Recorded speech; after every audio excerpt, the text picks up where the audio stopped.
Eh bien salut tout le monde, bienvenue dans Il y a plus de papier, un podcast d'Adrien et Mathieu sur l'écriture et la créativité. C'est moi qui fais ça d'habitude. Voilà, je viens de te le piquer, c'est ce que je me dis ce matin sous la douche, putain je me dis pas assez cette intro. Donc je vais la faire et je la fais, voilà. Alors comment ça va Mathieu ? Bah ça va pas du tout. Il est pas content. Ah là c'est nul ça. On va la refaire hein. Ah non on la refait pas, je vais saboter, je vais débrancher un truc, comme ça on va pouvoir la refaire. Bienvenue donc dans ce nouveau podcast qui aura pour sujet ce matin, puisque nous enregistrons ce matin. Je peux le dire ça ? Oui vas-y, tu peux le dire. Ah c'est cool, merci. Et le sujet c'est comment aborder un nouveau projet. Ah ça va être chouette. Voilà, maintenant je m'en vais. Mon Salut Mathieu, terminé. à plus. Bah, salut. On remercie nos tipeurs du mois, merci Ellie, Merci Yacine, merci Antoine, merci Arié et François, merci Hussein, merci Leïla, merci Marianne, merci Daniel, merci et Pascal, merci Benjamin. et on a oublié merci Manu. On l'a pas oublié, on vient de le dire. Ah, zut alors, je suis pas du tout réveillé. Voilà, si comme tous ces braves gens vous voulez nous soutenir, il y a un petit lien dans la description du podcast vers notre page Tipeee pour nous donner un petit tip. Nous remercions notre partenaire, la société Sur les Toits Productions Pleine Image, qui nous accueille dans son studio flambant neuf et bien chauffé. Merci Antonin, donc Antonin Sgambato, cofondateur de ces deux structures, qui produit entre autres des documentaires, courts-métrages et séries. Voilà, merci à toi. Je sens que nos invités s'impatientent. Ils ont envie ils sont prêts là. de parler de plein de choses en ce matin. Qui on accueille Mathieu ce matin ? On accueille Clémence Le Batteux. Salut Clémence. Salut. Clémence Le retour. qui est scénariste et aussi présidente de l'association Séquence 7. Tout à fait. Tu as manqué à nos auditeurs Clémence. Ah, c'est gentil. On a eu des courriers de fans. De réclamation de tableau Excel. Exactement. On va faire un podcast spécial tableau Excel, Ouais. je pense qu'il va falloir... Ah bah je peux s'y tenir mettre. des heures dessus. Hein. Le hors-série Excel. On pensera à toi. À la droite de Clémence, Théo Courtial, qui est scénariste. Salut Théo, comment ça va ? Salut, ça va bien ? Et vous ? Ouais, nous on Ouais. est réveillés et toi ? Ouais. T'es sûr ? Ouais, Petite ça nuit ? Non, t'as dormi cette nuit, ça va. va. Ouais, j'ai dormi. Et le retour de... PF, l'ami PF, autrement dit le script jardinier, et qui est également scénariste. Vous commencez à le connaître. Pierre-François Bertrand, salut. Salut Bonjour PF. tout le monde. Tu as aussi manqué à nos auditeurs qui se demandaient mais où est-il passé ? Ah ça y est, on a des habitudes. Hein. On Oui, a oui. des habitués. Merci beaucoup. Alors avant d'aborder le sujet, il y a quelques petits points de... Des petites de précisions à vocabulaire. apporter, ouais, vocabulaire, Voilà, voilà. des points de On soit bien vocabulaire à préciser. Tu fais ça bien, je sens que tu fais ça Ouais. bien. Un d'accord. glossaire. Donc, ce podcast, on va Glossaire. donc parler de comment aborder un nouveau projet. Donc juste pour qu'on soit tous au clair, on va faire la distinction entre ce qu'on appelle un nouveau projet ou on-spec et des commandes. Donc voilà, surtout sur un nouveau projet, on n'a pas forcément la même approche. Ça veut dire quoi, un spec ? Alors on-spec, on entend un projet qui est initié par un auteur qu'il tentera de vendre ou non par la suite. Est-ce que cette définition vous va, chers invités ? Tout à fait. Parfait. Mhm. C'est l'abréviation de... Speculation. Voilà, merci. Je savais que tu le savais, c'est pour ça. Et par commande, on entend un projet commandé par un producteur. Donc, chers amis, vous avez tout le lexique pour aborder sereinement ce podcast. Et on va commencer tout de suite par une première question. Honneur aux dames. Clémence, c'est à toi. Un nouveau projet, ça commence comment pour toi, Clémence ? Un bout de papier, une conversation, une idée ? Voilà, ça peut commencer de plein de manières possibles. Un cauchemar la nuit.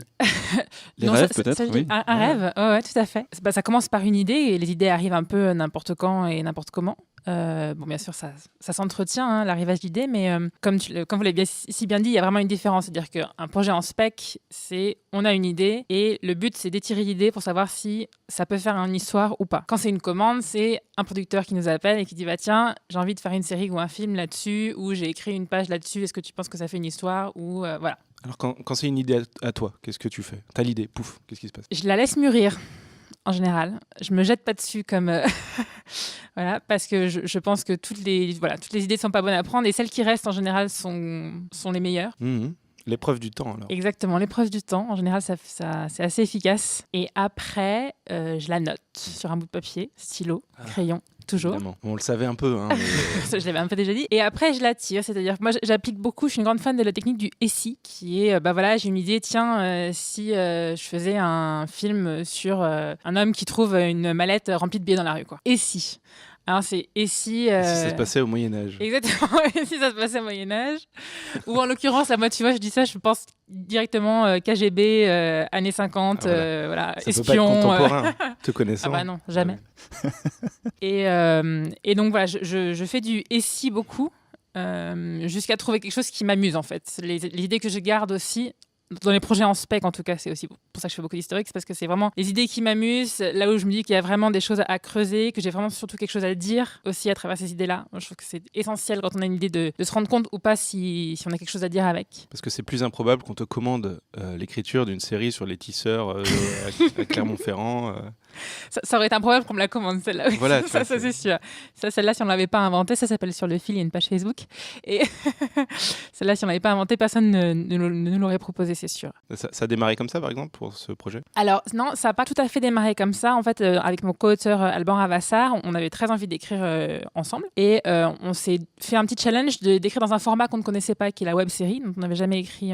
Et on a discuté de, toi, qu'est-ce qui te fait kiffer ? Moi, j'ai dit forcément l'historique. Et il m'a dit, ouais, moi, l'historique, bof, à part le Moyen-Âge. Alors, je dis, oh, moi, le Moyen-Âge, ça me va très bien. Et je lui ai dit, écoute, ça fait très longtemps que j'ai envie d'écrire un truc, moi, sur l'Auvergne. C'est ma région. Et l'Auvergne a un patrimoine médiéval assez fort. Et il m'a dit, ok, je connais pas, tiens, je vais me renseigner, allons chercher. Et on a été voir des sites internet, des livres, des choses comme ça. Et en parlant aussi des références qu'on avait sur les films du Moyen-Âge, on est tombé sur Le Nom de la Rose, on est tombé sur les livres de Ken Follett, on est tombé sur pas mal de choses. Et on s'est dit, qu'est-ce qui, dans tout cet univers-là, pourrait faire une histoire ? Et on a eu l'idée, là, pour le coup, c'est une idée, tiens, un apprenti, ce serait cool. Un apprenti en quoi ? Qu'est-ce qui peut être sympa ? Et on est allé au musée de Cluny à Paris, musée de Moyen-Âge. Et on est tombé sur la tapisserie de Dame à la licorne. On s'est dit, tiens, tapisserie, c'est parti. Allez, on va se bouffer des mois et des années de tapisserie. Exactement. Clémence, est-ce que tu as des exemples dans ton passé de scénariste où un nouveau projet est arrivé ailleurs que par une idée, où ça pouvait être quelque chose de plus tangible, voilà, un fait divers, voilà, autre chose qu'une idée qui était venue directement? Alors oui, en ce moment je travaille sur un biopic et pour le coup c'est une idée qui m'est venue en allant, la biopic d'un peintre, je vais pas te dire qui c'est parce que c'est un peu secret, mais et c'est une idée que j'ai eue en allant voir l'expo de ce peintre et en tombant sur un tableau qui m'a juste bouleversée. Et là je me suis dit, faut que je fasse un film sur cette personne-là. Tu nous le diras en off? Je vous le dirai en off. Ah, super. Là, encore une fois, je me suis dit, il faut que j'écrive son histoire parce que son histoire me parle.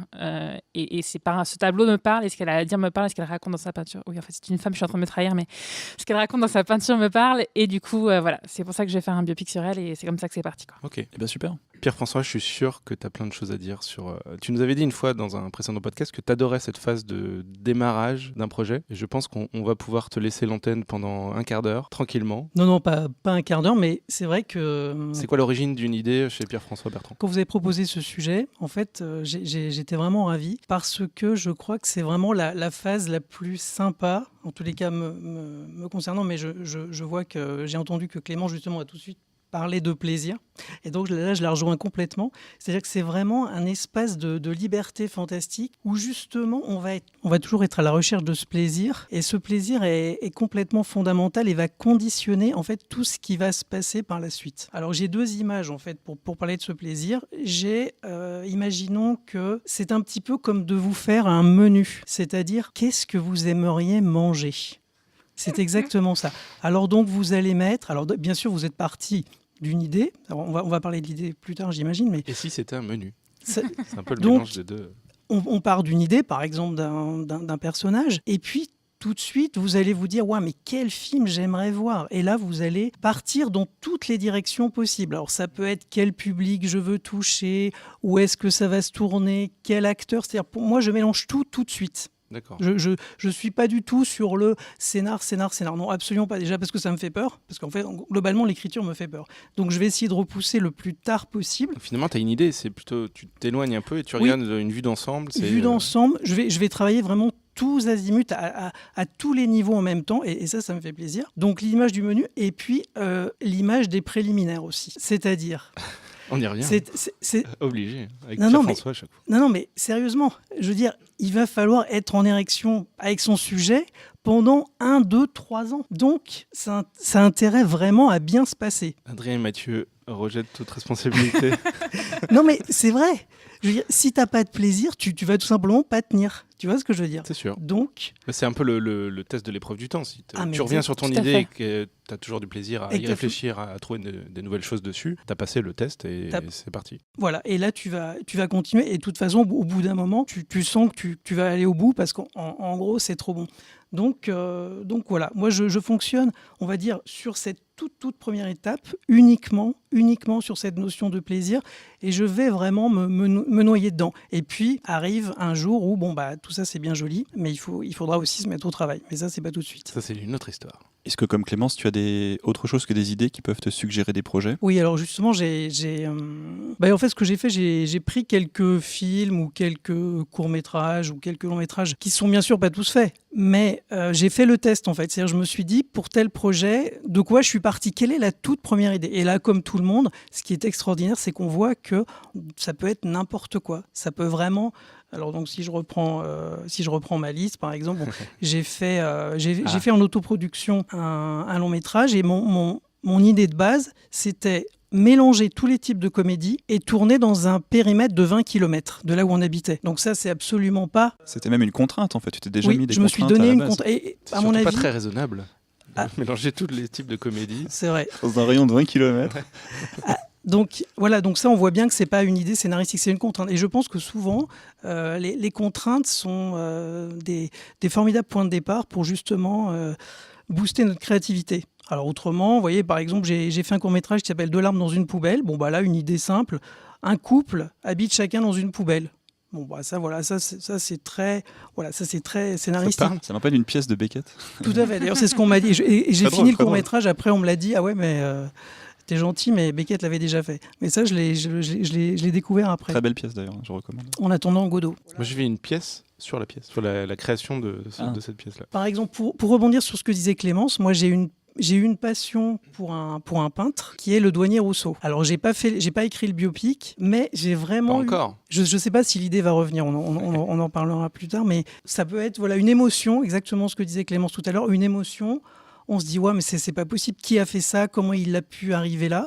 Et on découvre que oui, il y a une histoire d'ailleurs très intéressante derrière le Douanier Rousseau. Super. Et toi Théo, alors je sais que toi tu fais plus de la commande, c'est ce que tu nous disais tout à l'heure. Ouais.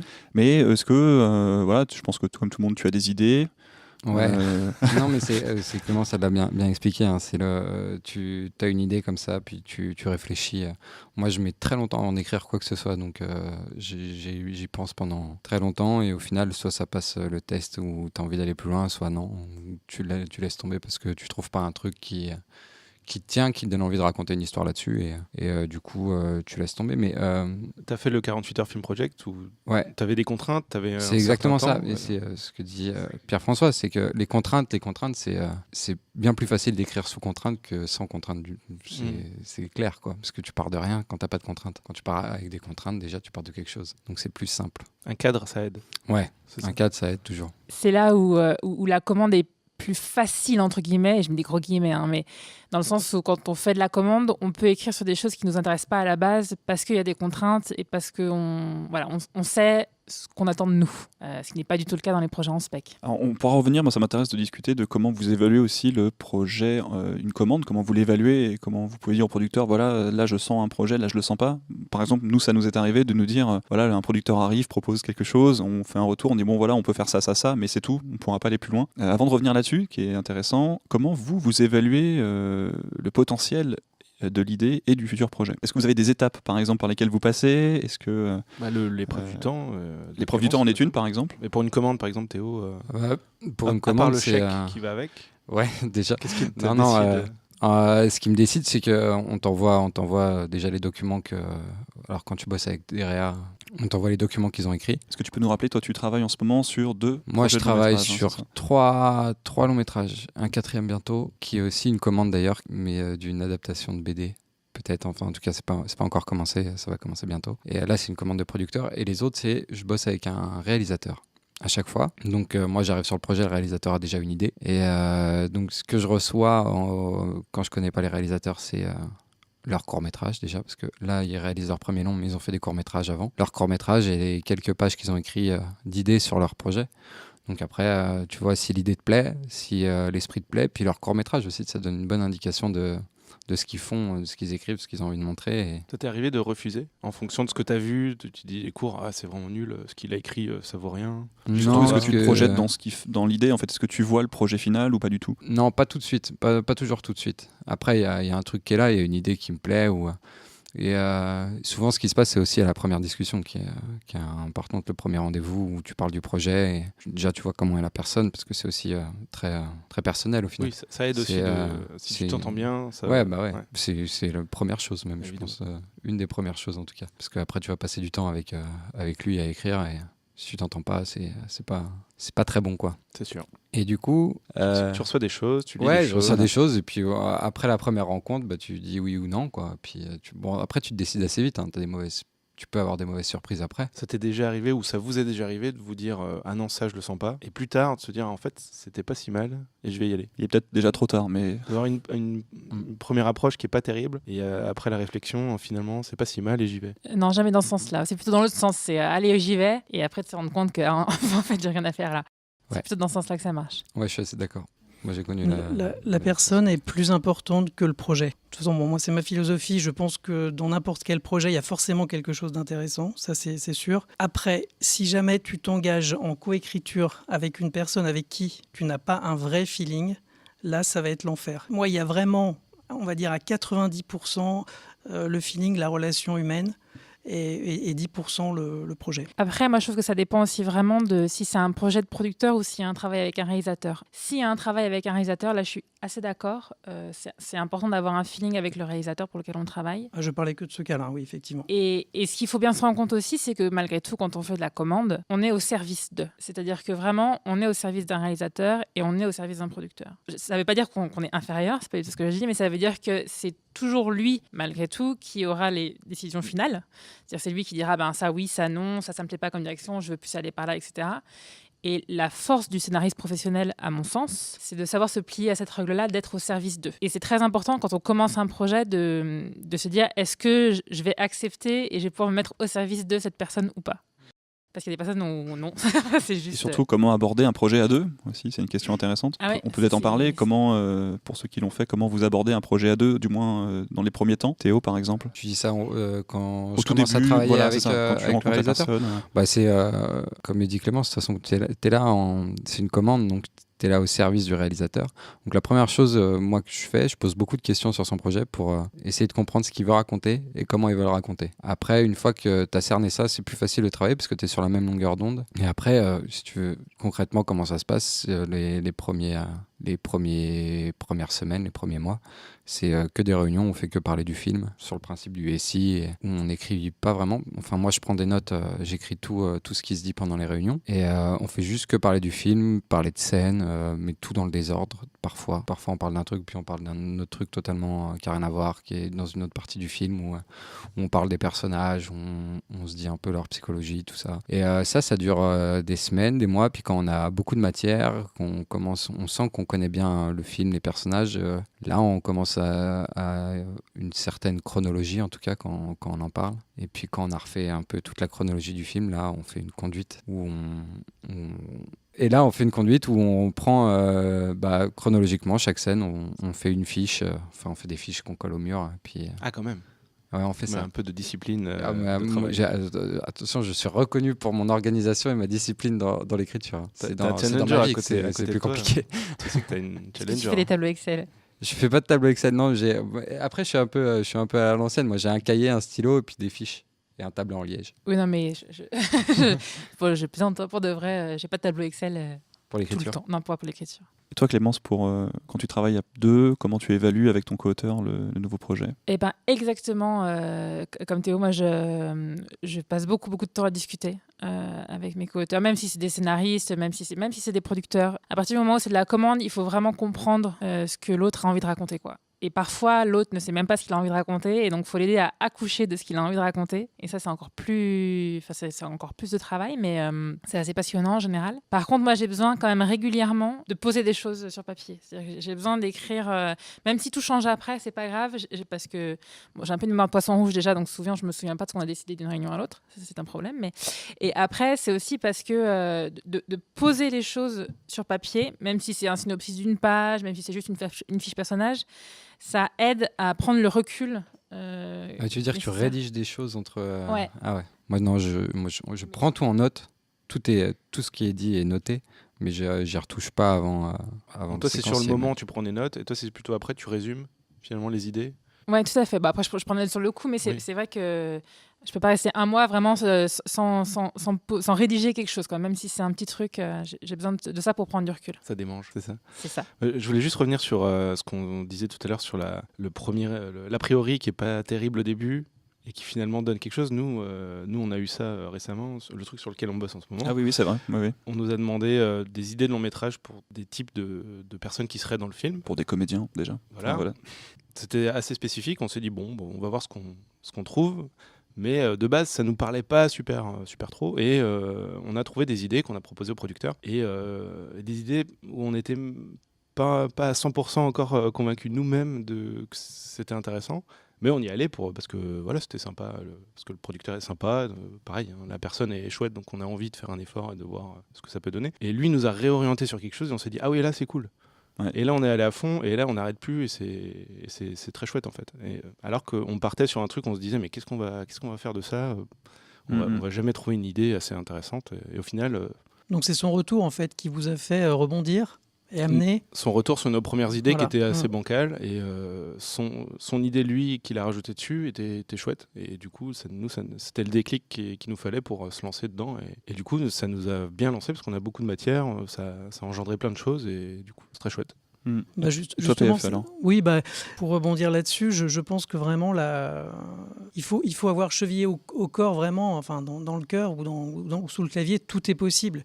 Il faut toujours avoir ça à l'esprit, c'est très important. Et voilà, même dans la situation la plus désespérée, moi ça m'est déjà arrivé, genre même à 15 minutes d'un rendez-vous, en fait, je dois faire un retour et à 15 minutes, il me manque le truc, je l'ai pas, et miraculeusement quelques minutes avant, voilà, le truc arrive. Donc tout est toujours possible. Et imaginons que vous ayez pas tout à fait exactement ce que tu viens de dire, que ça soit pas tout à fait bouclé, ça n'a aucune importance parce que déjà en le racontant, et puis il y a beaucoup de chances que l'autre, le producteur, le réalisateur va rebondir dessus et le truc va se faire. Donc l'idée prend forme petit à petit. Finalement. Petit à petit, et c'est ça qui est génial dans notre travail, quoi. C'est marrant, moi je rencontrais un producteur et toi tu dis 15 minutes avant, tu as trouvé quoi dire. Une fois j'ai rencontré un producteur pour un projet...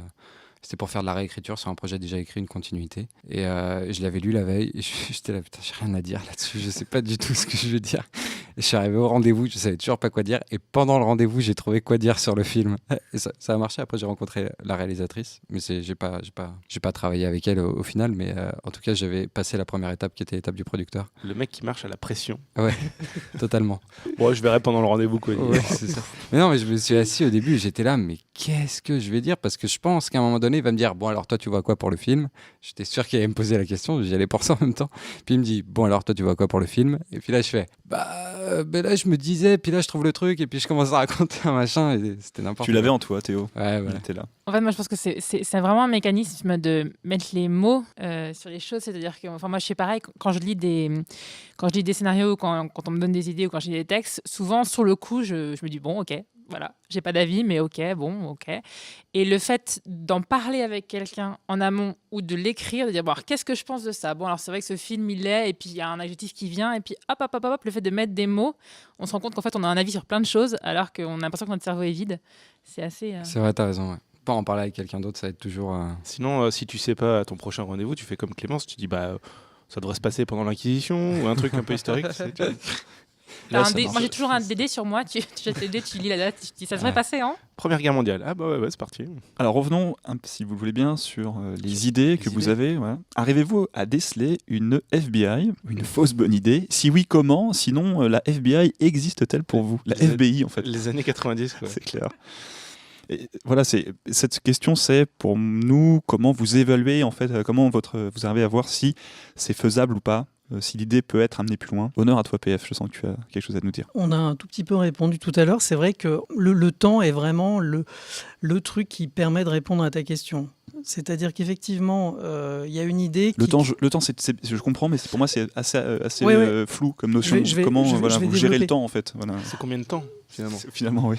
T'as des idées qui arrivent. T'en as quelques-unes qui vraiment, tu sens que ça... Il y a une sorte d'excitation, en fait. Tu te dis, waouh, mais ça pourrait vraiment faire une super histoire, un super film. Et puis, bon, à côté de ça, t'as tes autres projets à côté. Et puis, les idées, donc soit elles partent, soit elles restent. Et là, donc, je vais vous pouvoir vous parler de mon livre chouchou, ma découverte de cet été. Je veux vous parler de l'extraordinaire livre d'Elisabeth Gilbert, Comme par magie, donc qui est un livre assez incroyable, qui est un mélange de livres mi-développement personnel, mi-écriture, et dans lequel elle propose cette hypothèse merveilleuse qu'en fait les idées sont des êtres vivants. Donc ce sont des petits êtres vivants comme ça qui se baladent dans l'univers. Et puis ces idées, elles n'ont qu'un seul objectif en fait, eh bien, c'est d'éclore, c'est de véritablement exister à travers un livre, mais pas seulement ça peut être n'importe quel projet d'ailleurs. Enfin, ce qu'elles veulent, c'est exister ou éclore. Donc, eh bien, elles cherchent en fait un réceptacle. Donc, elles se baladent un petit peu quelque part, et puis voilà, elles vont venir voir Adrien.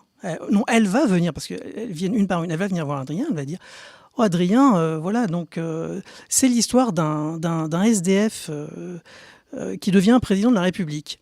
Adrien, est-ce que tu peux t'occuper de cette idée ?» Voilà. Et donc l'idée va faire le siège d'Adrien. Et puis là, il y a Adrien, il y a deux possibilités. Soit Adrien va prendre l'idée et va la développer, soit il ne va pas s'en occuper parce qu'il n'en a absolument rien à faire. Parce que Mathieu va lui dire, mais c'est débile ton truc. Et en fait, voilà. Et en fait, c'est comme ça que ça fonctionnerait. Soit tu prends l'idée, du coup tu la développes et du coup elle reste en toi. Mais attention, si jamais tu t'en occupes pas, l'idée. Et il y a une anecdote merveilleuse dans le livre à ce sujet. Elle raconte ce qui lui est arrivé. Je vous le raconte pas, mais c'est vraiment fabuleux.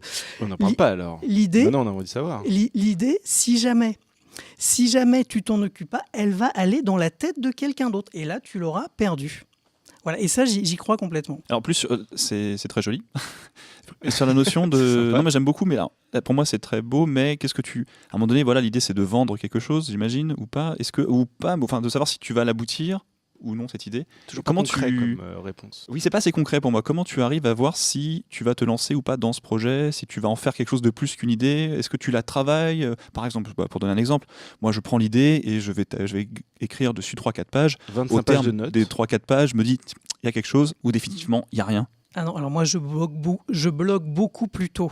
Mais ça, c'est mon problème à moi. C'est-à-dire que si tu veux, déjà une idée, si j'arrive, moi perso, à en sortir 1 ou 2 pages, déjà pour moi, ça sera déjà énorme. C'est-à-dire qu'il faut bien savoir que moi, la plupart des idées, en fait, je les lâche. C'est-à-dire je sens que c'est des fausses bonnes idées. Pour moi, sur 10 idées, il y en a au moins 9 à jeter, en fait. Donc le ratio est vraiment assez désespérant. Et par contre, si j'arrive à écrire quelque chose d'1 ou 2 pages, là, je pense que c'est bon. Après, donc une fois que j'ai écrit 1 ou 2 pages, que j'ai un peu... C'est déjà ça le premier test. Voilà, que j'ai un peu quelque chose. Après, laisser passer du temps. Quelques semaines plus tard, tu relis ton histoire. Et là, soit tu dis « Waouh, mais je suis vraiment trop bon », soit tu dis « Mais je suis vraiment une grosse merde, c'est complètement nul, je jette ». Tu vois ce que je veux dire? Mais il y a une évidence qui apparaît. Alors on reviendra après sur la gestion de l'échec, parce que ça me parle plus aussi en termes de, voilà, est-ce que je vais y arriver ou pas? On peut en parler plus tard. Clémence, toi, est-ce que tu décèles? Comment tu les décèles, ces fausses bonnes idées? Est-ce qu'il y en a? Est-ce que ça existe, ce concept? Je me permets juste d'intervenir 2 secondes. Finalement, pour nous, c'est très simple. On se raconte chacun nos idées et on voit si ça passe chez l'autre. C'est l'avantage d'être deux, en fait, voilà. Pour le coup. C'est très vite, on décèle si c'est de la merde ou pas. Parce que ton SDF président, là... Oui, je sais que tu crois pas trop. Ouais. Ouais, pas trop. J'essaie de te la vendre l'autre jambe. Bon, j'essaierai avec quelqu'un d'autre. Voilà, pardon, Clémence, tu peux répondre. Non, mais je pense que vous avez raison. C'est un très bon moyen de tester des idées sur les autres. Ça, c'est un bon moyen de savoir si c'est une fausse bonne idée ou pas. Moi, j'ai tendance à me méfier des idées un peu trop high concept. Pourquoi? Parce qu'en général, c'est des fausses bonnes idées. C'est-à-dire qu'il y a souvent le truc de « Ah, mais oui, mais bien sûr, et si en fait les aliens, c'était des coccinelles et qu'ils étaient en train de nous envahir sans qu'on le sache ?» Bon. Et là, on se dit « Ah, mais oui, mais non, en fait, pas du tout. » Parce que... C'est un peu la guerre des mondes, ce que tu viens de dire. En fait, c'est une bonne idée. Mais non, moi, pour le coup, j'ai aussi besoin d'écrire pour savoir si c'est des bonnes idées ou pas.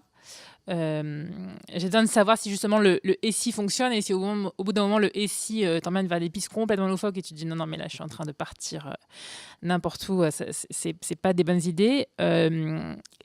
Je fais aussi beaucoup de recherches. Enfin, moi, quand j'ai une idée, je passe par une grosse période de recherche, surtout forcément pour les idées historiques. Mais... On va y venir, Clémence, sur les recherches. On a spécialement prévu. Okay. On va y revenir plus tard. Donc tu peux. On savait que tu venais, voilà. On s'est dit, on va préparer un truc. Une bonne demi-heure sur la recherche. Donc, bon, il y a la recherche, ça c'est un point. Et après, après, je pense que comme le disait PF, voilà, si on arrive à écrire quelques pages et que quand on les relit 1 semaine, 2 semaines après, on se dit ah oui, ça me parle, ou non, en fait, c'est tout pourri. Il n'y a rien, je sens rien. Des fois, ça fait mal. Hein. Tu écris ton truc, tu dis putain, mais c'est l'idée du siècle, ça va être génial, je vais en faire un putain de film. 2 semaines après, tu relis, mais attends, mais c'est moi qui ai écrit ça, hein. C'est quoi ce truc là C'est moi quand j'avais 5 ans. C'est oui, c'est humiliant. Ah, ça m'est jamais arrivé d'être à ce point-là non plus. Je me dis, oui, bon, en fait, on se dit, oui, bon, c'est facile. Enfin, je trouve que c'est assez rapide quand on est scénariste de tomber un peu dans la facilité au début, quoi, de tomber sur l'idée un peu cliché. On se dit, mais si, c'est une bonne idée. En fait, quand on prend du recul, on se dit, non, c'est complètement cliché, c'est déjà vu. Est-ce que tu penses que l'expérience amène à prendre du recul justement plus facilement et à voir un peu ce qui est faisable ou pas, ou tu dirais que parce qu'on a plus vite le radar qui s'affole. Ça, en fait. Je pense, ouais. Je pense que c'est dû aussi au fait que quand on écrit en spec, malgré tout, comme tu le disais, Adrien, c'est pour vendre le projet derrière. Alors, soit on a vraiment une idée complètement folle. Moi, j'ai un ami qui fait ça, avec qui je coécris, qui s'appelle Franck Thomas, qui a des idées complètement folles et qui en fait des romans. Et ça donne des romans complètement barrés et géniaux, mais au moins, il y va, il va au bout de son idée, il développe le truc, mais c'est des romans, donc ça n'a pas la même finalité. Malgré tout, quand on écrit un scénario, encore une fois, il faut le vendre, ça va être réalisé, ça va devenir un film, et on ne peut pas non plus faire n'importe quoi. Et le fait de savoir ça, quand on écrit en spec, malgré tout, il faut faire le ménage vite. Plus on devient professionnel, moins on a de temps à perdre, malgré tout, avec des fausses bonnes idées. Les contraintes concrètes de la faisabilité d'un projet, ça aide aussi à éliminer Exactement. les idées. Tout à fait. Si on se dit qu'il faut filmer des millions de coccinelles qui se transforment en aliens, tout de suite on va se dire oui, ça va être un peu compliqué à filmer, on laisse tomber. Si tu te dis ce projet il faut que je le vende, l'idée est bien mais elle est difficilement vendable, est-ce que pour toi c'est un critère de j'écarte cette idée, je verrai plus tard ce que j'en fais, mais pour l'instant je vais me concentrer sur des choses plus faisables? Oui, tout à fait. Et en effet, je pense qu'après il y a des idées qu'il faut garder. C'est-à-dire moi j'ai un stock d'idées où sur le coup je me dis c'est pas une bonne idée, ou je verrai plus tard, ou là je peux rien en faire tout de suite avec la personne que je suis aujourd'hui, mais peut-être dans 10 ans c'est une idée qui va vachement me parler. Ou c'est ça aussi, comme le disait PF, les idées elles t'arrivent parce que tu es dans un état mental particulier, parce que tu as l'âge que tu as l'expérience que tu as, tu habites dans le pays que tu habites. C'est aussi très culturel les idées, malgré tout. Ou parce que tu les as provoquées aussi. Une certaine manière de les provoquer qui engendre de certaines idées en fait. Je dis ça pour nous en fait. Oui, parce que c'est vrai. On provoque souvent des idées. Voilà, hein, laissez-moi tout seul. Hein. Je pensais lancer un truc, mais bon. Je m'endormir. Non, mais c'est sympa, Théo. Ouais, je sens que tu pensais relancer sur Théo en fait. Provoquer des idées, bien sûr. Essayer de faire le mec sympa. Chercher. Oui, non, des fois, moi, c'est pareil, des fois, je vais les chercher. Ouais. T'es pas obligé. Non, mais parce que moi, jamais elles me viennent comme ça les idées. Hein. C'est très rare, quoi. Alors, est-ce que quand tu la vois, tu sais, qu'est-ce que tu fais? Est-ce que tu fais comme moi je Clémence, disais, j'écris pas avant très longtemps, donc faut quasiment que quand je suis tout seul, faut quasiment que j'ai la moitié du film dans la tête avant de commencer à écrire quoi que ce soit, quoi. Enfin que j'ai déjà la fin, tout ce qui se passe quasi. Donc pour toi, il n'y a pas de fausse bonne idée, c'est tant qu'il n'y aura pas une moitié de film ou quelque chose que je vois clairement. Les fausses bonnes idées, je suis pas. Pour ça, c'est le concept existe. C'est vrai que j'aurais tendance à dire comme Clément, c'est des idées avec un très fort concept et tout ça, qui peuvent être des fausses bonnes idées parce qu'on trouve pas comment les exploiter à fond et être à la hauteur du concept après en termes d'histoire. Après, je pense pas que ça soit impossible, tu vois. Donc, je pense que toute idée, en tout cas, si tu la trouves bien à la base, c'est qu'il y a quelque chose dedans, en tout cas, qui peut être développé et amener à un truc bien. Est-ce que tu arrives à le faire ou pas? Ça, c'est la question. Parce que peut-être que tu te bloques toi-même dans certains trucs, quoi. Mais moi, quand je vais chercher les idées, je dis qu'est-ce que j'ai envie de raconter, qu'est-ce que j'ai envie de faire comme type d'histoire, ou alors parler juste du personnage, partir de là, tu vois, quel personnage j'ai envie de traiter, quoi. Est-ce que récemment, tu as un exemple un peu concret, même si c'est pour toi Pour moi, j'avais eu Non, j'ai pas eu d'idée depuis des mois, là. Ça fait des mois que j'ai pas une idée. Idées qui virevolent dans l'air. Elles connaissent pas ton adresse en fait. Non, mais tu te dis tiens voilà j'aimerais parler de ça et ça devient quelque chose dans ma tête en ce moment ou pas, hein, y a pas de... pas ces derniers temps, mais c'est arrivé il y a pas très longtemps où j'aimerais bien faire un personnage comme ça, faire ça et tout ça. Puis en fait j'ai pas le temps d'y réfléchir beaucoup et du coup ça meurt tout doucement. Peut-être ça reviendra après. Hein. PF, tu voulais dire quelque chose? Bah oui, parce que Adrien a dit un truc qui m'a choqué. Il a dit tu aimerais parler de ça. Donc ça, pour moi, c'est pas du tout une idée, justement. C'est Théo qui l'a lancé, hein. C'est Théo. Excuse-moi, j'ai cru que tu avais dit, mais... c'est pas une idée, mais ça peut amener des idées. Pour moi, je pense que c'est très rare, tous les cas me concernant, ça n'arrive pratiquement jamais, de partir d'un thème par exemple. Moi, ça m'arrive jamais parce que je suis pas du tout entre guillemets un intellectuel, donc pour moi, ça me bloquerait tout de suite. Par exemple, si un producteur m'appelle et me dit ah ouais, alors là, écoute, Pierre-François, il faut absolument je voudrais faire un long métrage sur le racisme. Alors là, je serais complètement affolé, je n'y arriverai jamais. Donc je pense que ce qui est intéressant dans notre métier, c'est justement qu'on part vraiment de n'importe quoi. Et ça peut même être un objet, par exemple. On peut partir d'un objet, on peut partir d'un sentiment, on peut partir même d'une odeur. On peut partir d'une carte postale, d'un dialogue dans la rue. Ça m'est souvent arrivé d'entendre un dialogue dans la rue qui résonne bizarrement. Je rentre chez moi, je le note et... Waouh, ce dialogue, il est assez incroyable. Ça peut même être juste une phrase. Et pour en revenir à ce que vous disiez tous les deux, je vous rejoins. C'est très étonnant d'ailleurs. On est tous les trois d'accord sur le fait que les high concepts, en fait, finalement, ça donne pas grand-chose. Et c'est un peu mon drame parce que moi, j'adore ça, en fait. J'adore les histoires high concept. Donc, je me suis un peu spécialisé là-dedans. Et en fait, je suis complètement d'accord. C'est vachement dur. C'est-à-dire que c'est un peu comme une fleur qui a l'air absolument extraordinaire. Mais en fait, comment tu fais après ? Comment tu l'as fait pousser ? Comment tu l'as fait grandir ? Elle est trop belle au départ, en fait.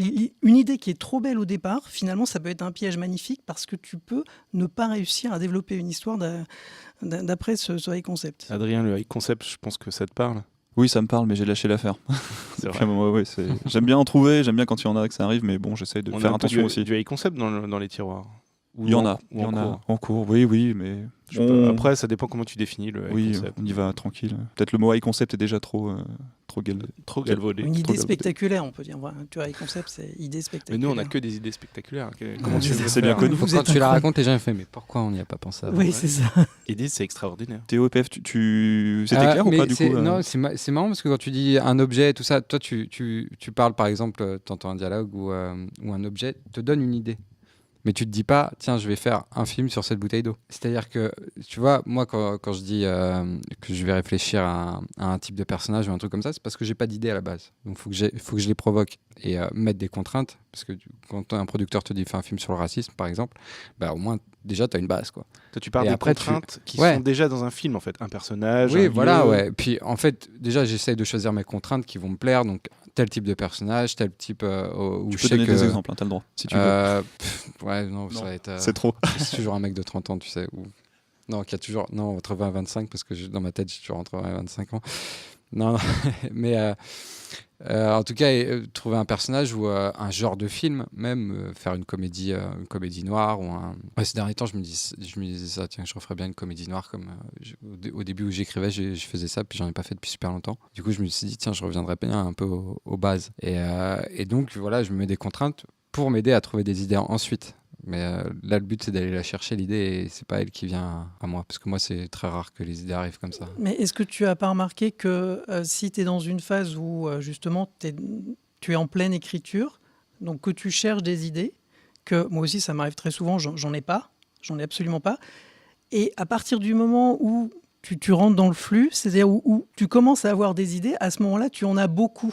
C'est-à-dire qu'en fait, les idées, elles arrivent par escadrille. En fait, c'est-à-dire tout d'un coup, c'est par rafale, elles te tombent dessus. Et puis après, si malheureusement tu perds ce flux, eh bien tout d'un coup, tu vas te retrouver dans un no man's land. Tout d'un coup, il y en a plus du tout. C'est assez étonnant. Ouais, c'est toujours le début de toute façon qui est compliqué. Hein. Après, une fois que tu as l'idée, que tu la trouves assez solide, écrire le film, ça déroule. Hein. Enfin, moi, j'ai pas de problème de ce côté-là. C'est pour ça qu'en commande, je me débrouille bien parce que y a le truc de base qui est là. Ensuite, il suffit de développer, d'explorer toutes les possibilités, et, de tout questionner. Mais moi, il y a une méthodologie. Et après, les idées, quand tu as autant de contraintes, c'est carrément plus facile. Mais le début, c'est toujours complexe quand on est seul. Est-ce que vous décortiquez les journaux à la recherche de faits divers un peu foufou pour trouver des idées un peu... Moi, j'adore faire ça. Un peu dingue. Ouais. Moi, j'adore. Perso, c'est bon. Je lis les journaux rien que pour ça d'ailleurs. Je guette les petites histoires sympas et marrantes que je vais découper et mettre de côté. Et donc le président de la République, c'était un SDF avant, c'est ça? C'était bien. C'est là que tu as eu l'idée? Ouais. T'as lu un article dans le journal? Non, récemment, j'ai trouvé une super histoire, quelque chose qui m'a beaucoup touché. Et je me suis dit, tiens, ça pourrait faire un film. Et je lis aussi beaucoup grâce à toi Mathieu, des magazines de science-fiction. Enfin, pas de science-fiction, pardon, de science. Voilà, de science. Oui. Ça peut donner des idées pour d'éventuelles d'éventuelles histoires de science-fiction, parce que j'aime bien la science-fiction. Oui, Voilà. c'est le point de départ d'un truc. C'est le point de Il départ, suffit ouais. d'imaginer la suite et Voilà. t'as de la Il y a science-fiction. tout est là en fait, il n'y a plus qu'à. Des fois, tu te dis c'est de la science-fiction, mais en fait, c'est réel. C'est réel, ouais. C'est pour ça que je confondais même là les deux, tu vois, quand je parle, je sais Ouais. plus trop où je suis. Donc, vous non, c'est pas trop votre. Ah si, non, mais moi, Notre tasse de thé. c'est-à-dire, j'en ai trop. En fait, c'est-à-dire que moi, je ne lis plus de journaux pour cette raison, parce que chez moi, j'ai des... bon, enfin, ça crée un drame. Ah ouais. Ça crée un drame chez moi. J'ai des tas de feuilles, de trucs très, très bizarres qui ressemblent à rien, que je trie pas parce que je suis un peu paresseux. Et donc, en fait, oui, moi, j'adore ça. Je suis comme Adrien, j'adore tomber sur des trucs. Mais le problème, c'est que quand on a des milliers, après, tu fais quoi? Tu vois, ça crée carrément un problème. Mais si t'en as des milliers, c'est que t'as pas trop trié à la base, parce qu'il peut Oui, pas y c'est- avoir des c'est- milliers de faits divers qui font des super films. Ah mais moi, puis en plus avec Internet, je veux dire, tu vas sur le moindre site, il y a tout de suite Ah oui, un oui. truc. Donc ça, c'est aussi dans mon ordi. Mon ordi, il est complètement saturé. Mais en fait, ça sert à rien parce que ce qui compte, c'est une fois, comme tu viens de le dire, une fois que tu as toutes ces idées, bah, il faut évidemment les sélectionner, les trier, les agencer, les Ouais. marier ensemble. Et ça demande de la rigueur. Ça demande pas de la sur rigueur et évident. beaucoup de temps. Avec beaucoup de temps, ouais. Ou un tableau Excel. Et là, voilà. Eh oui. Et on a... elle est là, Toi, heureusement. Clémence, t'as une Non, recette? franchement, Qu'est-ce qui marche pour toi? T'as des titres d'articles, tu les notes, tu te donnes une note en fonction de si c'est intéressant ou pas. Et Oui, c'est vrai. petit à petit, tu as un fichier Excel plutôt que d'avoir une tonne de papier chez toi. Quand tu tombes sur l'idée, tu la notes dans un tableau. C'est peut-être beaucoup plus simple finalement pour. Écologique. Ouais, En plus. tu as raison. Et on vous renvoie sinon au podcast sur les outils du créatif, parce qu'on parlait d'Evernote. Evernote permet de trier, notamment de conserver des pages web. Ouais, voilà. C'est très pratique et de faire des tags et de les noter pour les recherches. Bon voilà, si ça peut vous aider. Car tous nos podcasts sont gratuits et à réécouter à l'infini, jusqu'à plus soif. Clémence, est-ce que tu voulais ajouter quelque chose? Tu as une manière de faire, peut-être pour trouver des nouvelles idées, des brainstorming entre collègues, dans ta tête, toute seule, des faits divers? Ouais, L'histoire, c'est vrai, beaucoup l'histoire visiblement, mais autre Ouais. chose? oui, autre chose, bien sûr. Hein, C'est une mine. J'en rigole, mais c'est une je mine dis pas de que ça. d'histoire, l'histoire. Ah, bah, complètement. Là, pour le coup, quand tu dis que la science, il y a tout, l'histoire, il y a tout. Hein. Il y a juste à se servir. Il y a plus et, d'humain même dans et l'histoire, à- je pense, hein. Bah oui, et à sélectionner. Après, encore une fois, toutes les histoires ne font pas des bonnes histoires. C'est-à-dire que moi, récemment, ça m'est arrivé et je me suis dit, j'ai une super idée, je vais écrire un film sur cette personne-là. En l'occurrence, c'était encore un biopic. Je me suis dit, mais oui, ça va être super, ça va faire un super film, etc. Je peux le dire, en l'occurrence, c'était sur Surcouf et ça parlait à mes racines bretonnes, et c'était les pirates, j'adore les pirates, enfin bref. Et je me suis renseignée sur la vie de Surcouf et rien du tout, quoi. Ça ne m'a pas parlé, mais du tout, du tout. Surtout à la période où il ouvre des magasins d'électronique, non? C'est ça. un peu perdu. Pourtant, c'est intéressant, puisqu'il... Non, mais en fait, disons que vraiment, dans sa vie, il n'y a pas un truc où je me suis dit, ça me parle. C'est-à-dire que, enfin voilà, je me suis dit, T'as bon, pas trouvé d'écho chez toi, dans son histoire, qui Voilà, puisse donc je me te suis dit, motiver. pour le coup, fausse bonne idée. Typiquement, je me suis dit, j'ai appris plein de trucs sur Surcouf, c'est chouette, mais j'en ferai jamais un film parce que je ne trouve rien, quoi. Est-ce que tu arrives à voir, vu que tu fais des recherches sur l'histoire, à voir des choses qui ont pu déjà être abordées ou pas du tout? Comment tu fais cette part des choses? Parce que moi, c'est quelque chose je me suis toujours posé la question, mais j'ai jamais trouvé de réponse vraiment. Je repense notamment à un projet de Julien Lel de Valence, ouais, qui est venu avec un pitch de long métrage, même plus qu'un pitch. Et C'est pas c'était comme ça qu'on prononce son nom. je sais plus comment on toutes prononce nos son nom. excuses. Voilà. Il a pitché un projet donc historique, qui s'était vraiment passé, mais c'était très très spécifique. Et je me suis dit, waouh, comment il a trouvé ça? Donc voilà ma question, Clémence, comment on trouvait des idées? Julien Leslie. Laisse-les, pardon. Le lait. Pardon pour Comment on trouve des idées historiques? Là, c'est pareil, il y a tellement de ressources, les magazines et des magazines d'histoire. Il y a l'imaginaire un peu collectif aussi, des noms qu'on entend qui nous posent des questions. Récemment, avec Séquence 7, on était au Festival du film historique de Toulouse et on a fait un piège binôme dans le cadre du festival. Donc, le principe d'un piège binôme, rapidement, c'est on tire au sort un binôme qu'on ne connaît pas et en une journée, on doit écrire un synopsis. Et là, c'était un piège binôme entre historien et scénariste, ce qui était vraiment très, très fun.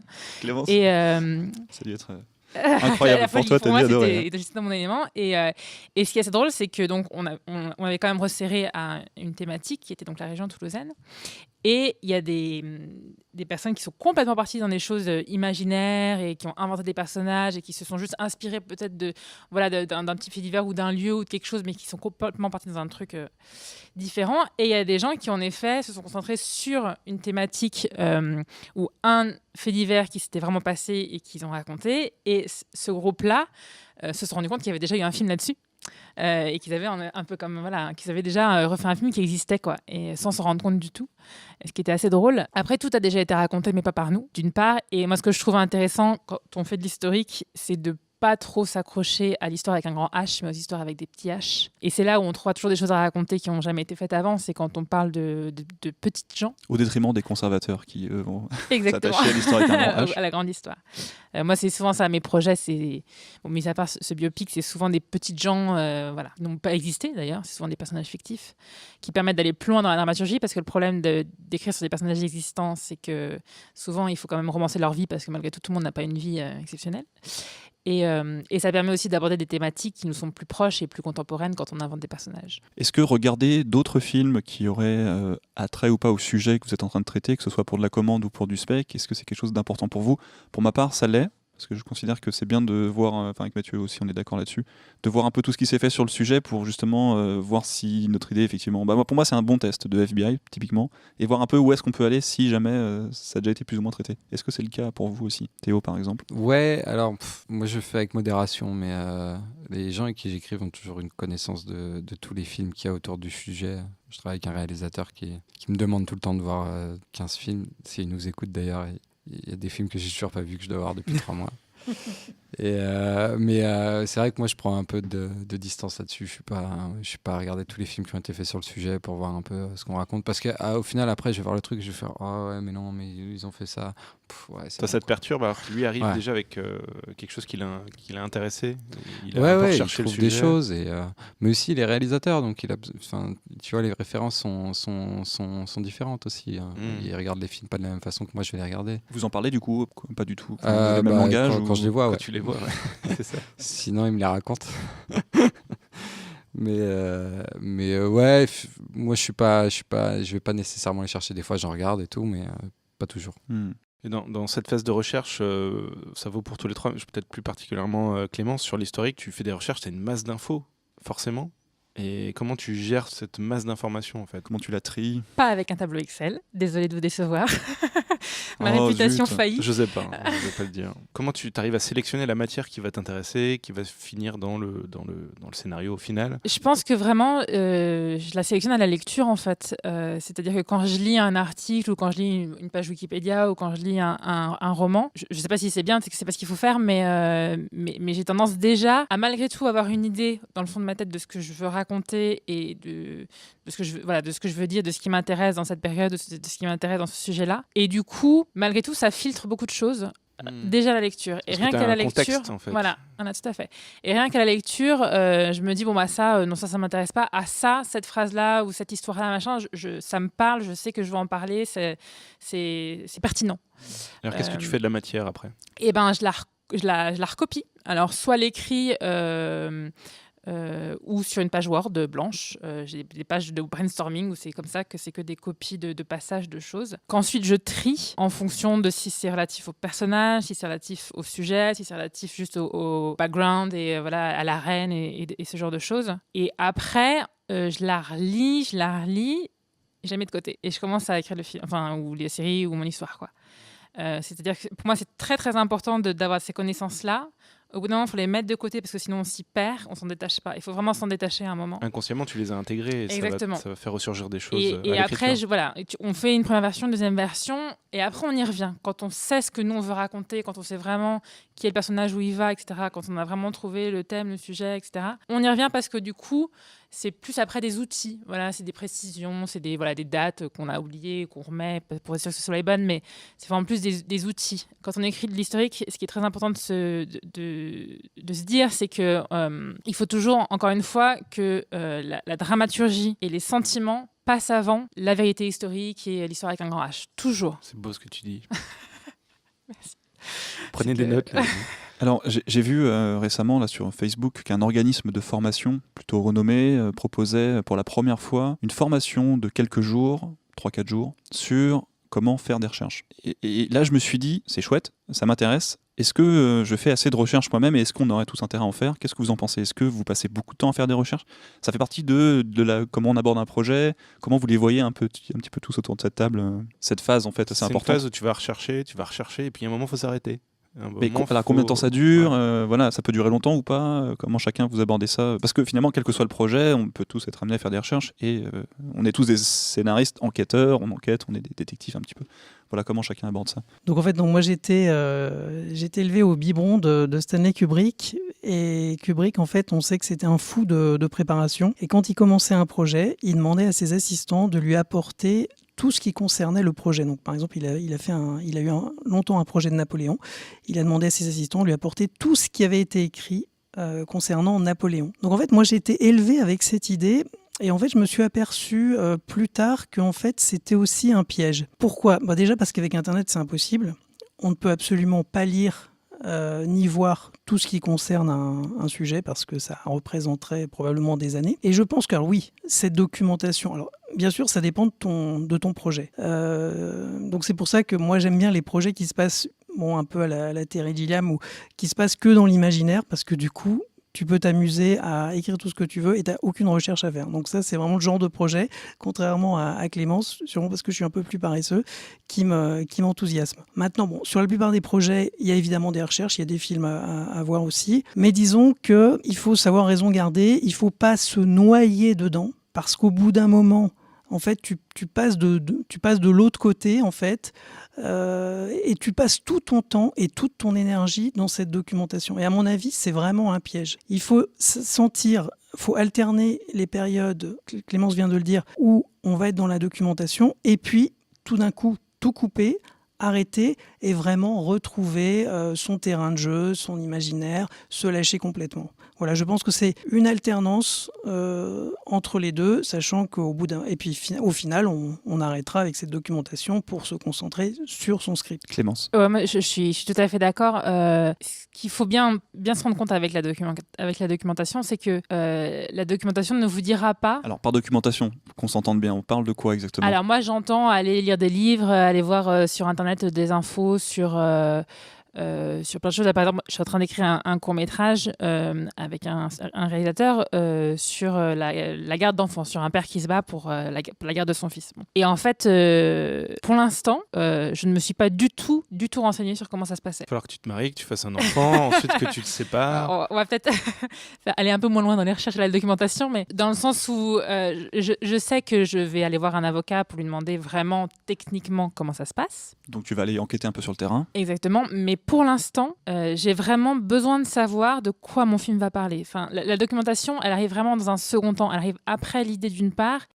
et après la phase de se poser la question de qu'est-ce qu'on veut raconter. C'est vraiment essentiel. Il y a trop de films aujourd'hui qui ne racontent rien et qui sont justement plein d'infos, voilà, mais c'est vraiment essentiel. Après, ça peut évoluer, les thématiques évoluent, etc. Mais je pense que quand on se lance dans un projet, en spec en tout cas, encore une fois, il faut vraiment savoir voilà, ce qu'on veut raconter parce que ça va orienter aussi la documentation d'une manière très précise. C'est-à-dire que moi, quand je vais aller voir mon avocat, je vais pas du tout lui demander, la mère, alors est-ce qu'il faut que... je m'en fiche. Moi, mon sujet, c'est le père et c'est un père qui est très précis, qui est, qui est en difficulté socialement.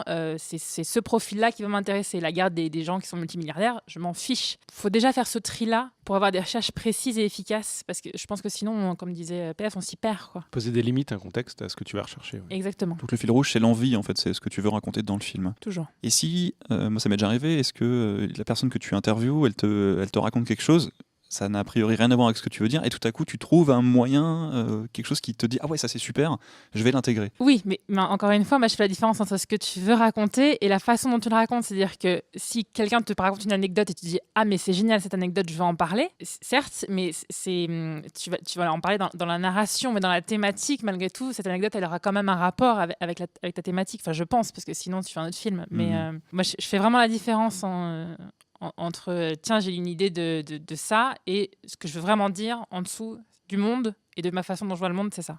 Sinon ton père qui veut garder son enfant, ça pourrait être surcouf. T'auras un bon compromis là. C'est vrai. Typiquement, Clémence, est-ce que moi par exemple, je connais assez mal l'appareil judiciaire français, je me suis un peu documenté là-dessus. Est-ce que c'est quelque chose que tu vas un peu regarder ? T'étais déjà En garde à vue. Oui, merci Mathieu de mettre ça sur le tapis. Tu devrais connaître, Adrien. Je connais juste la garde à vue, tu sais. Pas plus tard que la semaine dernière. Pendant mon passé criminel. Non, voilà, comment est-ce que c'est quelque chose que tu vas aller chercher? Comment tu vas t'y prendre en fait Je vais. Alors, comme c'est pour un court-métrage que je vais garder assez court, je vais pas m'étaler dessus parce qu'encore une fois, c'est pas le sujet. Si je devais écrire Engrenage, là oui, j'irais rencontrer des avocats, des juges, je lirais des bouquins dessus. Voilà. Là, c'est un petit court-métrage, le sujet est assez précis. Donc, je vais aller rencontrer un avocat, je vais lui poser les questions que j'ai à lui poser sur concrètement voilà, comment s'appelle le nom du procès qui va avoir lieu, combien de temps ça prend, qu'est-ce qu'il faut comme document, etc. Tu peux assister au procès. On peut assister à des procès aussi. Mais je ne vais pas aller beaucoup plus loin, je pense, là-dessus, parce que ce n'est pas le sujet du film. Mais voilà, je pense que ça dépend beaucoup du film aussi. Toi Théo, du coup, est-ce que avec les commandes, avec les réalisateurs avec qui tu travailles, est-ce que eux te disent tiens, ce serait bien que tu te renseignes un peu là-dessus? Est-ce que tu y vas de toi-même ou pas du tout? Bon exemple, j'écris un film en ce moment qui se passe en Afrique, qui parle d'une famille africaine qui vit dans un petit village. Et du coup, il y a 2 semaines, je suis parti au Bénin rencontrer des familles dans les villages en Afrique. Alors ça, c'est de la recherche hyper pointue. C'est de la recherche génial. bien classe. Hein. Ah, c'est génial. Bien classe. Je suis parti 9 jours là-bas. Et ouais, c'était très enrichissant, autant pour le film que personnellement. Alors, est-ce que tu peux nous en parler un petit peu? Qu'est-ce que tu as fait sur place? Comment ça t'a aidé? Après, moi, j'étais très cadré. Je partais avec des associations qui travaillaient là-bas. Donc là-bas, c'était... le film, je peux pas trop en dire. Il y a une famille avec des enfants qui vont à l'école, tout ça. Donc je suis allé dans des écoles, j'ai rencontré des enfants, puis après on allait dans les familles, j'ai pu poser toutes les questions que je voulais aux familles, tu vois. Et tout ça, c'était cadré avant de partir? Tout était prévu? Tout était organisé. Qui a fait cette organisation en fait? Comment ça s'est préparé? La production. C'est super ça. Ouais. Moi, j'ai pas fait grand-chose. Comment tu gères cette matière après écoute, je vais faire mon compte-rendu cet après-midi, donc on va voir si j'ai noté des bonnes choses. Le truc, c'est là-bas, après chaque journée, moi, je prenais des notes, j'ai pris des photos, j'ai fait des films, et puis voilà, quoi, j'ai pris des notes, et puis j'ai des anecdotes, des choses comme ça. Après, je raconte à mon co-auteur, et puis... Tu sens que tu as de la matière, que ça va être Oui, sympa? est-ce que tu as Mais dit, tiens, cette idée, je me disais, s'arranger je devais me lancer, dans pas longtemps, je vais me lancer dans l'écriture du séquencé, et puis... on a toujours ce doute, on a toute une histoire et tout ça, puis on se dit mais est-ce qu'on est crédible, est-ce qu'on est, tu vois. Tu te sens pas plus légitime le fait d'être allé sur place? En tout cas, je me sens plus à l'aise pour écrire déjà. Ouais.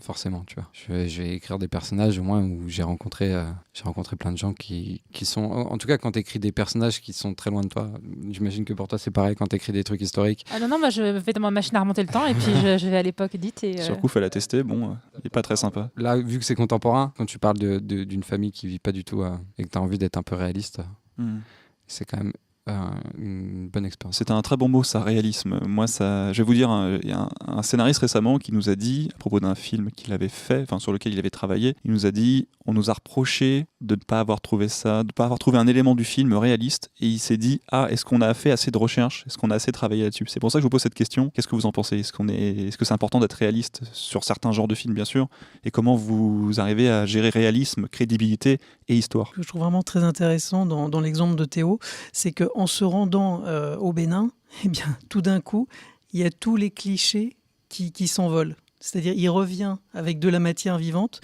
donc il est absolument sûr et certain de poser une vérité des vrais personnages. Donc je trouve ça génial et c'est exactement ce qu'il faut faire. Si jamais tu es dans un film, allez, j'enfonce vraiment la porte ouverte et je dis le cliché number one dans notre profession, la réalité est toujours plus forte que la fiction, mais moi j'ai vérifié des dizaines de fois. Quand tu t'approches au plus près de la réalité, elle est toujours plus forte que ton imaginaire. Donc tu as vraiment intérêt, comme c'est le cas pour Théo au Bénin, de t'en approcher le plus près possible parce que ça va être tout bénef pour ton histoire. Alors moi je fais vraiment la différence entre réalisme et cohérence. C'est-à-dire que pour moi, il faut qu'un projet soit cohérent. Si dès le début, en effet, on se place dans un univers que les gens connaissent, qui est réaliste de nos jours au Bénin, etc., il faut que du coup tout le film soit dans la cohérence de ce réalisme-là. Après, si on fait un film de science-fiction, si on fait un film historique, si on fait un film à la Terry Gilliam, la cohérence ne sera pas la même. Donc le réalisme ne sera pas le même. Et c'est vraiment, à mon avis, très important de faire la différence. Oui, bien sûr. Mathieu, tu as un petit mot à dire là-dessus? Je suis perdu là. Tu dors? Ça me dépasse. Cohérence, réalisme. Non mais en fait, moi le souci c'est par exemple quand je vois un film policier, Je m'attends à avoir quelque chose de plutôt réaliste. Moi, ça m'insupporte, par exemple, dans des films, quand c'est pas du tout... Enfin, quand la police n'est pas ce qu'elle est, en fait. Parce que je dis, le mec, il a pas fait ses recherches, mais de quoi il me parle? Après, si c'est une police dans le futur, si c'est dans un autre univers, je suis prêt à l'accepter. Le fameux brassard. Voilà. Oui, mais alors après, je me suis posé la question. Oui, alors, pour revenir sur l'histoire du brassard, je suis consterné de voir dans les films de police les mecs avec le bandeau rouge marqué police. Parce que dans la vraie vie, ça n'existe pas. Ou alors, c'est dans de très rares situations. Et je me dis, bon, c'est peut-être pour une question de budget, ça, je suis prêt à le comprendre. Mais la police, c'est pas ça. Enfin bref, il n'y a pas que la police, il y a plein de choses qui On n'a m'énervent. pas pu avoir la voiture. On a eu le brassard. On a le brassard. Ah, Combien de fois je l'ai après, vu c'est ce que tu connais. C'est-à-dire, moi, j'ai des amis médecins qui, quand ils voient des films de médecine, quand ils voient Urgence, quand ils voient Scrubs, quand ils voient je sais pas quoi, sont atterrés de choses en disant mais ça, c'est pas réaliste du tout. Et moi, je suis là, ah bon. Scrubs, on peut l'accepter parce que c'est une voilà. comédie. Ouais. On peut, Mais on peut même- comprendre. même- les- alors, Urgence. Même Mais- Urgence. Mais Urgence, ils ont des consultants, consultants, sur ouais. le plateau. Oui, oui, mais ça n'empêche pas que parfois les choses vont plus vite que ça ne devrait ou plus lentement que ça ne devrait ou que, ça n'empêche pas les erreurs. Donc ça quoi. rentre dans la cohérence du récit. En fait. Exactement. C'est les impératifs de narration qui font qu'on peut pas passer 1 heure sur un truc. C'est là où ce que dit PF, que la vérité est toujours plus forte que la fiction. Je suis d'accord, mais nous, on fait de la fiction, on fait pas de la vérité. Et dans notre écriture, dans notre travail, c'est toujours la fiction qui gagne parce que c'est comme ça qu'on travaille et c'est comme ça qu'on raconte des histoires. Tout à fait, parce que quand je parlais de réalisme, évidemment que notre boulot, ça sera de la sublimer. Hein, on est d'accord. La réalité, faudra la sublimer. Je vais donner un exemple. Tu reprends pour ton histoire de père et sa fille. Et son fils. Son fils, pardon. Pour peu que dans les spectateurs qui regardent ton film, une personne ou plusieurs personnes aient vécu cette expérience.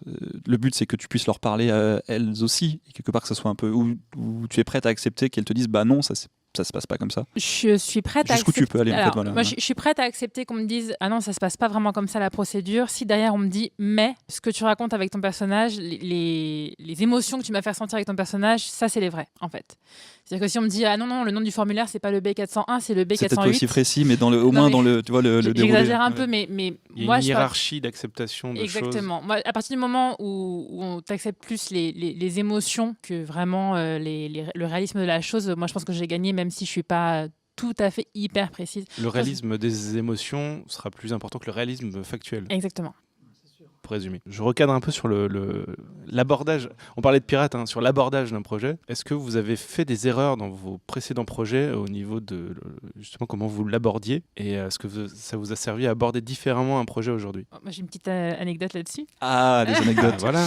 Quand j'étais au master, master pro scénario à Nanterre, j'ai travaillé sur un projet de série de pirates, donc je reste dans la thématique, et avec un personnage principal qui était un personnage principal masculin, et donc j'ai développé, je suis allée assez loin dans le développement de la série quand même, la Bible, etc., un traitement de pilote, etc. J'étais à fond dans mon truc, j'étais sûre d'aller dans la bonne direction, et j'ai fait un atelier de scénario à Valence, l'atelier Bible de série, qui à l'époque était mené par Frédéric Crévin. Et là, je suis un peu tombée de ma chaise quand Crévin m'a dit non, mais tu te fourres le doigt dans l'œil jusqu'au coude, ton personnage principal, c'est pas du tout lui, c'est elle. Et je me suis dit, ah, ça change tout. Donc je suis repartie la queue entre les jambes et j'ai passé 1 an à retravailler le projet en comprenant qu'il avait tout à fait raison. Qu'est-ce que tu avais loupé dans Et l'idée? ce que j'ai loupé, je pense que c'est aussi dû à une expérience, mais j'ai loupé le fait que ce que moi je voulais raconter du monde par ce projet-là n'était pas porté par mon personnage principal, mais par ce personnage-là, et que de fait, il fallait que ce soit mon personnage principal. Et ça, maintenant, c'est une erreur que je ne ferai plus. Ce qu'elle vivait, elle, était plus fort, plus Exactement. intéressant que ton C'est-à-dire personnage comment tu dis je la ferai plus, comment tu sais que tu ne la feras plus et comment tu Eh t'en ben, sors aujourd'hui. Dans le sens où maintenant, quand je pense, alors c'est vraiment plus en termes de série, mais quand je pense à mes personnages, moi, ce que j'aime bien faire quand je pense aux personnages, c'est travailler personnages et thématiques en parallèle. Et une fois que ma thématique est bien claire dans ma tête, je construis mes personnages en fonction de ma thématique. C'est-à-dire que mes personnages sont différents spectres de la thématique, et en fonction de ce que moi je veux dire sur la thématique, c'est le personnage qui porte ma vision de la thématique qui, en général, mais c'est pas toujours le cas, donc attention, hein, mais en général sera mon personnage principal. Mais attention, c'est pas toujours le cas. C'est un indicateur. C'est un bon indicateur. Toi, Théo, est-ce que tu as des... Ah non, moi j'ai jamais fait d'erreur, désolé. Le mec, il va au Bénin. Attends, c'est vrai, vrai qu'il fasse des c'est erreurs. un Non, autre non, sphère. j'ai pas d'exemple de... J'ai réfléchi là depuis tout à l'heure, mais je trouve pas... Je suis génial, j'ai pas d'exemple. Mais où en j'ai fait, par échoué. définition, il ne peut pas y avoir d'erreur. En fait. Alors, je ne sais pas si je n'ai Ah. pas compris ta question. Bah non, puisque en fait, au début, si tu veux, c'est dans un deuxième temps. Au tout début, il ne peut pas y avoir d'erreur parce que on est dans un moment où justement on ouvre le jeu au maximum. Donc ce que tu veux dire, c'est quand on a embrayé la deuxième. C'est ça que tu veux dire, c'est ça ta question. La question, c'est par exemple, tu dis j'ai une idée, je vais faire 3 ans de recherche, et après tes 3 ans, tu dis ah, j'y vais, c'est cool, mais tu as perdu 3 ans. Et la deuxième fois où tu as une idée, tu dis je vais peut-être pas passer 3 ans à faire des recherches, je vais d'abord voir si l'idée est viable, je vais voir ce que ça m'apporte d'autre. C'est un exemple extrême. Pour nous, c'est ce qu'on s'est dit, par exemple, sur le premier, on s'est rendu compte qu'on avait pris beaucoup de temps à développer tels aspects du projet. On s'est dit la prochaine fois, on sait qu'on peut être plus rapide là-dessus, donc on sait que notre erreur a été peut-être un peu le temps, le rythme en fait à trouver. Et justement, vous voulez pas nous parler un petit peu de vous, de votre projet, de votre expérience? Comment vous avez démarré? Ça a démarré d'une... Non, je pense à ce projet de long métrage là, sur lequel on travaille. On va beaucoup plus vite en fait, je trouve, dans la structure. Maintenant, Voilà. où on est dans un deuxième long métrage, c'est pas une deuxième idée de long métrage, mais c'est un deuxième long métrage qui commence à se faire, à s'écrire. On est beaucoup plus efficace dans les idées qu'on a et dans comment on les structure et comment ça donne quelque chose de concret qui va nous servir à faire un film. Parce qu'avant, on a passé beaucoup de temps à se poser plein de questions, à divaguer sur plein de choses. C'était chouette, hein. C'était super intéressant, mais au final, après, peut-être que ça nous a servi, comme on disait tout à l'heure, inconsciemment à intégrer plein de choses par la suite quand on écrit. Mais globalement, si on prend le temps qu'on a passé, on aurait pu beaucoup plus vite aborder une phase d'écriture concrète plutôt que du brainstorm et de la recherche de petites idées, peut-être qui ont pas résisté à l'épreuve du temps. Mais t'as raison, c'est pas une erreur en soi, mais c'est un constat. Peut-être que vous connaissez mieux aussi. Du coup, vous n'avez pas besoin de... Oui, c'est peut-être la dynamique à deux qui fait ça. Le premier long, ça faisait combien de temps que vous bossiez ensemble déjà? C'est moins longtemps. Ouais, moins longtemps, forcément. Ouais, c'est vrai. Mais pas très longtemps, oui. Ouais. Mais c'est l'expérience aussi, c'est le fait d'avoir fait ça. Tu as des réflexes qui arrivent plus vite la deuxième fois, la troisième fois. Même quand on a une idée, maintenant, on arrive à éliminer très vite des trucs où on se dit non, mais ça marchera pas. Enfin, on sait qu'on va pas bien se démerder pour en faire quelque chose. Alors qu'avant, on perdait plus de temps sur des idées qu'on a dû jeter. Là, la nouvelle bonne idée qu'on a eue, je pense, issue de ces constats, c'est de se dire, ok, toutes les petites idées marrantes qu'on a, surtout quand on écrit une comédie, c'est plutôt clair, on va les mettre dans une boîte à outils, on va mettre un document spécial, on va mettre toutes ces petites idées, et si on a besoin, on sait où aller piocher, au lieu de les mettre dans le placard, parce qu'elles sont pas forcément utiles tout de suite. Je trouve que c'est plutôt une chouette approche. Plein de scènes qui découlent de ton idée globale, de ton pitch. Tu as plein de scènes qui pourraient être très sympas à voir, et on en fait une petite boîte à idées, et quand on a quelque chose à dire, on regarde si ça peut passer par ces scènes-là, en fait.